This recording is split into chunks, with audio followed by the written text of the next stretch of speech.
સમગ્ર ઉત્તર ગુજરાતમાં ગંગા મૈયાના કિનારે પવિત્ર ધામ એવા હરિદ્વાર મુકામે નિઃશુલ્ક અસ્થિ વિસર્જન કરતી સંસ્થા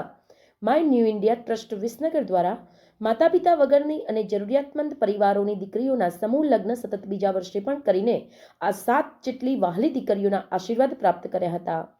જેમાં અદ્વિતીય સર્વજ્ઞાતિ નિઃશુલ્ક સમૂહ લગ્ન માં જે દાતાશ્રીઓએ સહયોગ અને સહકાર આપ્યો હતો તેમના સન્માન અને અભિવાદન સમારોહ શહેરની જીડી હાઈસ્કૂલ ખાતે યોજવામાં આવ્યો હતો। વિસનગર શહેર તથા તાલુકાના ગામડાઓમાંથી સખીદાતાઓએ આ દીકરીઓ માટે દાનની સરવાણી વહાવી દીધી હતી કે કોઈ પણ દીકરી જ્યારે લગ્ન કર્યા પછી પોતાના નવજીવન માટે ઘર વસાવે તો તેને કોઈ પણ વસ્તુ બહારથી ખરીદવી ન પડે અને જરૂર જ ન પડે એટલી ઘરવખરી સહિત જીવન જરૂરિયાતની ચીજવસ્તુઓ મળી હતી। આ બાબતે માય ન્યૂ ઇન્ડિયા ટ્રસ્ટના પ્રમુખશ્રીએ દરેક દાતાશ્રીઓનો લાગણીસભર આભાર વ્યક્ત કરવા માટે સમારોહ યોજ્યો હતો,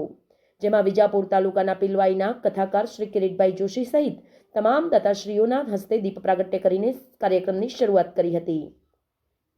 આજના સ્વાગત અને સન્માન કાર્યક્રમનું સંચાલન શ્રી કાદિરભાઈ મંસૂરીએ કર્યું હતું, જેમાં કમલેશભાઈ વૈદ્યની સાથે છેલ્લા 1.5 મહિનાથી સતત મહેનત કરી રહેલી ટીમનો પણ સતત પરિશ્રમ રહ્યો હતો।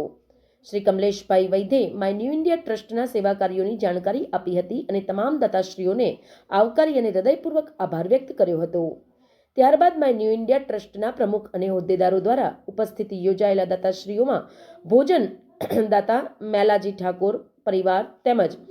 સંસ્કૃતિ પરિવાર અમદાવાદ અને કાંસા એને વિસ્તાર ગાયત્રી પરિવાર તેમજ મહેશભાઈ પટેલ ઓમકાર સહિતના દાતાશ્રીઓનું સન્માન કરવામાં આવ્યું હતું।